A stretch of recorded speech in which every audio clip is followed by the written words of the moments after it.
Bien, estamos de regreso en 2025 para hablar del plan antimigratorio de Trump, las políticas, los peruanos que ya están llegando. ¿Qué va a hacer el gobierno? Se vienen miles de peruanos. Además, hay un plan, algo que esté pensando realmente y que está en manos de ese gobierno poder hacer. La defensa del gobierno de Trump dice que no está haciendo nada nuevo, que ellos simplemente están siguiendo con lo que han hecho gobiernos anteriores, demócratas también, simplemente que están pues aplicando un poquito más de mano dura. Y ha dicho además el señor Marco Rubio, el secretario de Estado de Estados Unidos, que es mejor ser amigo que enemigo, ¿no? Ojo también con eso. Víctor Andrés García Belaúnde, excongresista, y Javier González Olaechea, ex canciller, nos acompañan. Gracias a los dos por estar aquí. Bienvenidos. A ver, vamos con lo último, porque Donald Trump cada día nos sorprende con cosas nuevas. Y esta vez, por ejemplo, ha hecho una alianza, parece un pacto con el presidente de El Salvador, el famoso Bukele, para que los migrantes indocumentados vayan a sus cárceles. ¿Qué piensa de esto, señor canciller? Bueno, en primer lugar, yo soy precandidato a la presidencia de la República También por el PPC. Es un acuerdo que aparentemente habrían sostenido los presidentes Trump y Bukele para recibir criminales, conforme lo presentan las noticias, de diferentes nacionalidades y acogerlos en El Salvador. Dos presidentes que son muy famosos, que tienen un grado importante de aceptación por sus políticas duras, combatiendo la corrupción y el delito, porque el delito tiene que pagarse sea donde sea. De acuerdo.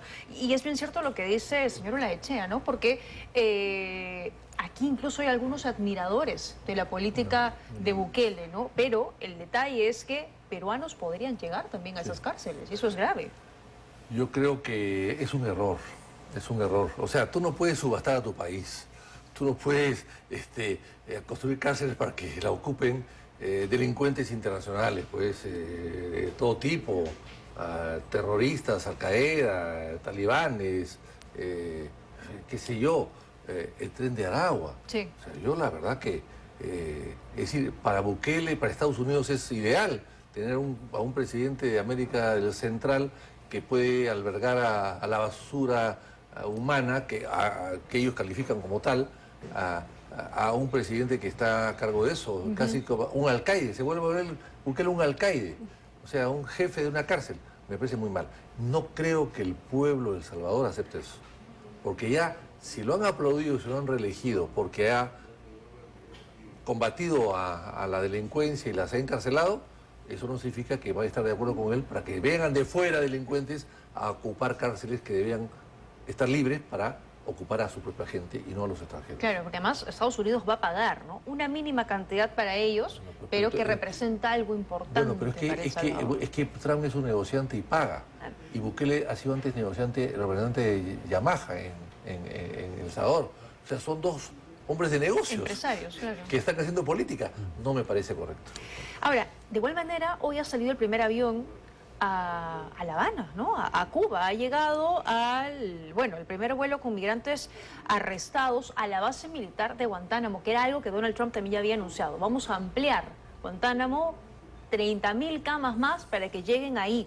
Y creo que es importante recordar que inicialmente quienes fueron detenidos eran aquellos que fueron arrestados por la crisis de los balseros, por la década de los 90 más o menos, y luego fueron a parar ahí también aquellos acusados por terrorismo después del 11 de septiembre. Entonces, ¿le parece adecuada la medida que está tomando Donald Trump? Hay quienes dicen que es una medida desesperada, que realmente Donald Trump no tiene dónde ponerlos y por eso se los lleva allá.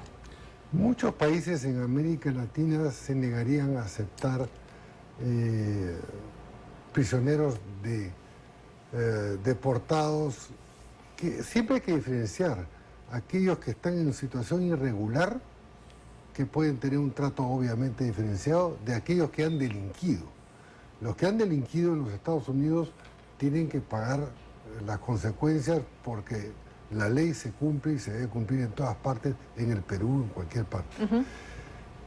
Pero es una medida discutible No creo que a los panameños les agrade, a los cubanos les agrade, y en todo caso levanta una discusión adicional dentro de lo que es una política migratoria, que todo país es soberano a establecerla, que está, causando cierto revuelo en la región. Claro, porque además es un lugar oscuro, con acusaciones de violación a derechos humanos, que alberga actualmente acusados por terrorismo, y ahí van a parar personas que simplemente no tienen documentos.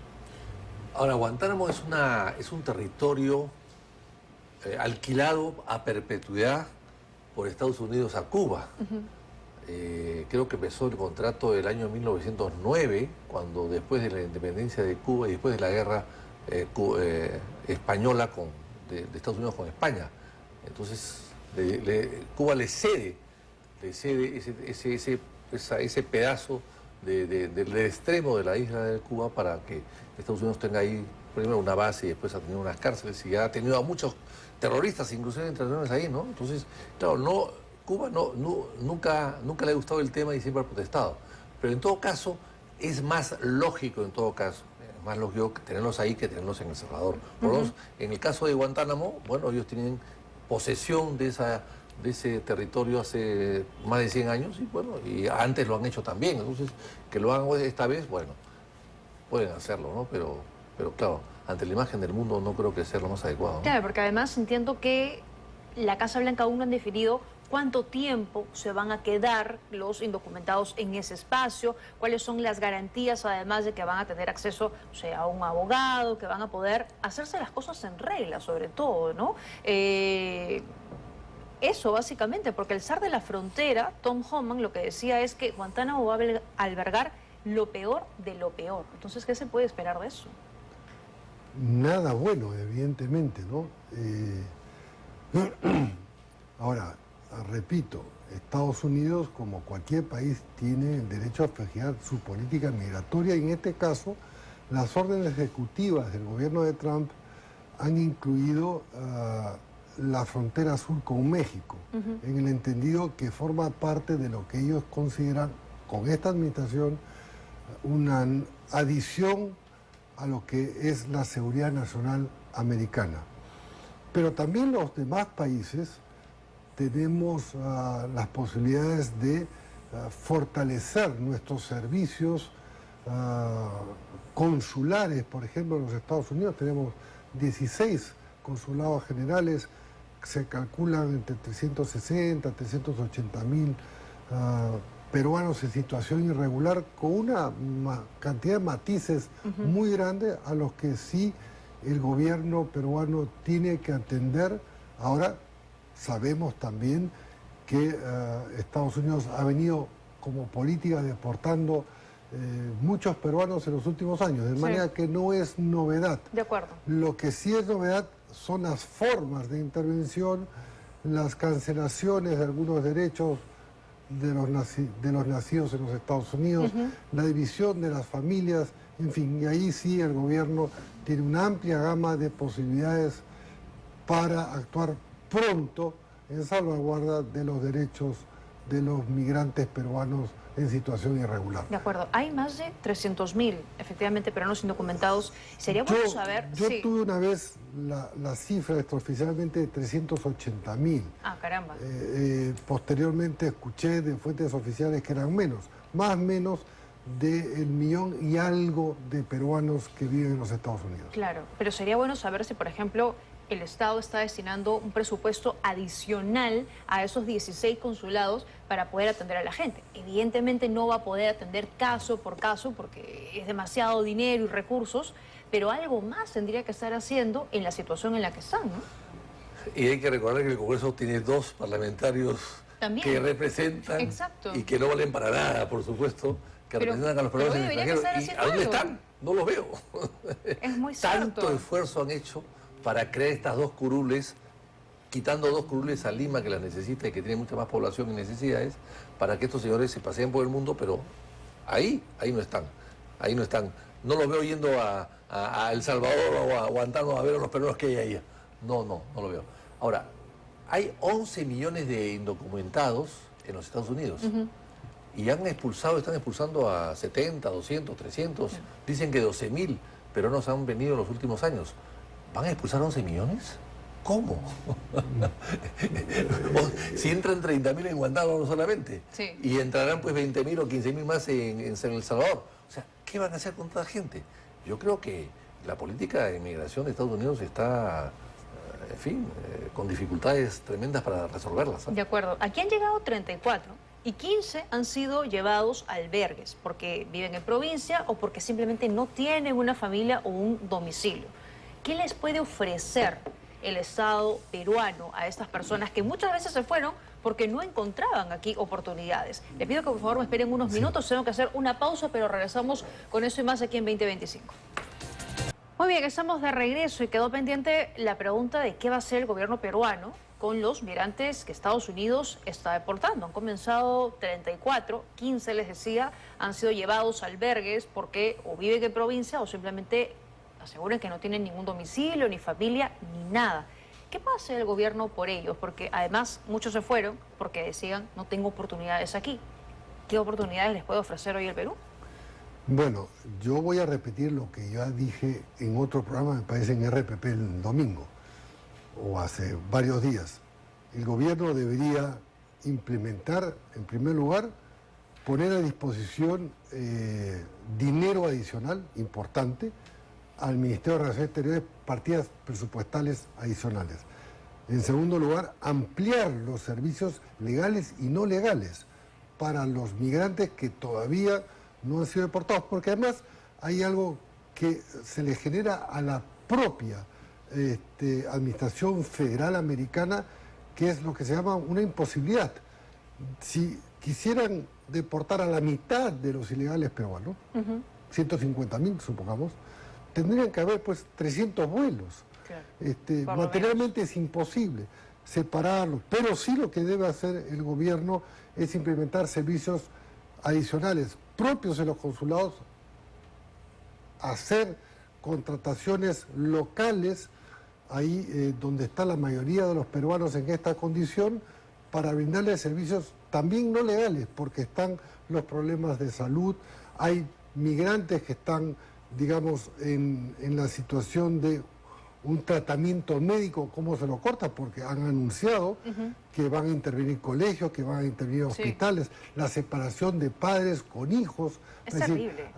Es terrible, y además, como comentábamos con Víctor Andrés y contigo en la pausa, la gama es muy amplia de los casos, casi yo diría que no se pueden poner en una sola matriz como elementos comunes, digamos. De acuerdo. Pero el gobierno sí debe actuar lo antes posible en salvaguarda de los derechos. No deberían estandarizarse la política, ¿no? Sino ver caso por caso. Así es. Algo que está haciendo Ecuador, por ejemplo, es, ya anunciaron, ¿no? Vamos a dar capacitaciones, vamos a dar becas y vamos a dar un bono, dinero en efectivo por un periodo de 3 meses. Aquí, quién sabe, podría aplicarse algo similar. Ahí están justo las medidas que anunció el día de hoy el presidente ecuatoriano Daniel Noboa. ¿Qué piensa? Pero yo creo que aquí lo que ha dicho Javier González Archea es cierto, ¿no? Hay una variedad tremenda, ¿no?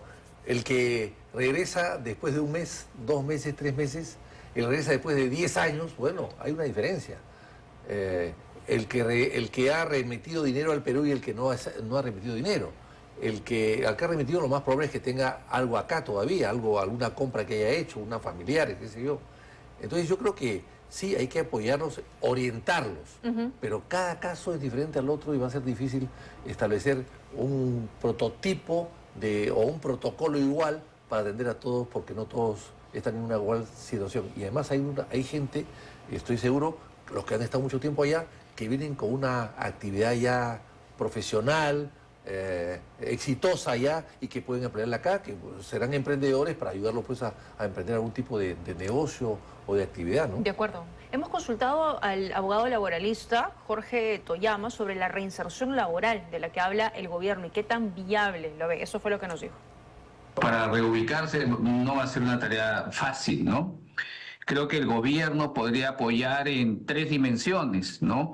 Una asistencia de salud, médica para el trabajador y su familia, una asesoría técnica de en función a sus habilidades, dónde se puede recolocar el trabajador, algún empleo temporal en los programas del Estado. Pero más allá de eso, creo que el gobierno no puede hacer mucho. Hay 980.000 peruanos sin trabajo, más que en la época de pandemia. 71% de los peruanos tienen chamba, pero es informal. 28% de los peruanos que gana menos del mínimo vital, que está debajo de la canasta básica familiar. ¿Por qué el gobierno daría facilidades mayores, ¿no?, a los peruanos repatriados que estuvieron en una situación ilegal en un país, sobre los peruanos que trabajan y se quedaron en el Perú, o no tienen trabajo, o ganan poco, o son informales? Pero la mayoría de los que están retornando, según he podido conocer, retornan a la nada. Bueno, es bien cierto lo que dice, ¿no? Porque, a ver, es verdad que se puede apoyar dando capacitaciones, algún tipo de expertise que pueda tener el Ministerio de Trabajo, pero ¿por qué se priorizaría a los migrantes deportados frente a la cantidad, miles de peruanos que hoy no tienen empleo o están subempleados? Todos los programas de reinserción laboral de los últimos años que ha pretendido el gobierno aplicar en cuantías importantes han fracasado. Ahora, hay también un factor de compensación. El año pasado emigraron del Perú 370.000 peruanos aproximadamente, de los cuales 270.000, de los cuales 70% fueron jóvenes. Y de esos regresaron el 10%. Y entonces hay una fuga de talentos importante, casi una hemorragia, desde Castillo, yo diría, aproximadamente hasta la fecha. Entonces, si regresan migrantes en condición ilegal, y como bien dice Víctor Andrés, tienen un oficio, una profesión, también compensarían la falta de técnicos especializados que, aun cuando estén en situación irregular en los Estados Unidos, aquí se necesita a gritos. Hay muchas empresas que dicen, medianas y grandes, que les faltan técnicos especializados. De manera que hay que darles también la bienvenida y que las empresas puedan encontrar oportunidades para esos técnicos que regresarían situación irregular, no delictiva, y que, bueno, llenarían un vacío para que la economía se fortalezca. O sea, no todo el panorama es oscuro, hay que ver cómo se le saca, digamos, cómo se... toda crisis es una oportunidad. ¿No? De acuerdo, ¿no? de acuerdo, la famosa coincido. expresión. En que hay que aprovechar, efectivamente, hay talento, ¿no? Y hay cosas que se pueden aprovechar teniendo en cuenta además la fuga de talentos que tenemos desde los últimos años. Esta mañana con el equipo de 2025 nos planteábamos la pregunta de qué más puede hacer el gobierno y recordábamos algunas experiencias pasadas y esto nos llevó a recordar aquella oportunidad en la que llegaron 850 cubanos exiliados, ¿no?, en la época del gobierno de Belaúnde. Así es. Bueno, yo fui a hablar a Cuba en los años 80, 81, hablé con Fidel Castro de 3 horas. Caramba. Para tratar de solucionar el tema de algunos cubanos que había en la Embajada del Perú allá. Después vinieron los Marielitos y hubo en fin. Y fue muy difícil tratar con ellos. Había un policía cubano que inclusive se había enamorado de una peruana de la embajada y había salido en cinta. Entonces el Perú consideraba pues que era una pareja y había que protegerla. Y no se logró mucho. Cuba en ese sentido siempre ha sido muy duro para negociar. Luego los Marielitos vinieron al Perú, pero en realidad querían todos irse a Estados Unidos. Acá se les envía El Salvador, se les dio un espacio, se les construyó casas, hasta ahora están allí, pero no hay mucho cubano ya. Han aprovechado cualquier oportunidad para irse a Estados Unidos, todos querían ir a Estados Unidos. El Perú fue un especie de trampolín nada más. Pero sí, se ayudó, se les colocó, porque era un tema, era una crisis internacional que afectaba directamente la imagen del Perú. Pero bueno, eso volver a hacer hoy día es muy complicado porque no van a ser 850, van a ser miles. Exacto. Por eso nos acordamos de ese caso en particular, ¿no? Porque ahí fueron pocos comparado con los que se espera que llegue. Probablemente, coincido con usted, no van a llegar los más de 300.000, pero sí van a seguir llegando. Y ha dicho el canciller que en los próximos días llega un nuevo avión. Las órdenes ejecutivas del presidente Trump abarcan aproximadamente a no menos de 30 nacionalidades para 11 millones, como dice Víctor Andrés, de irregulares. Entonces hay una incapacidad material para las propias agencias federales norteamericanas, algunas de las cuales han sido reforzadas en ciertas facultades para detener y para deportar, lo que antes no tenían.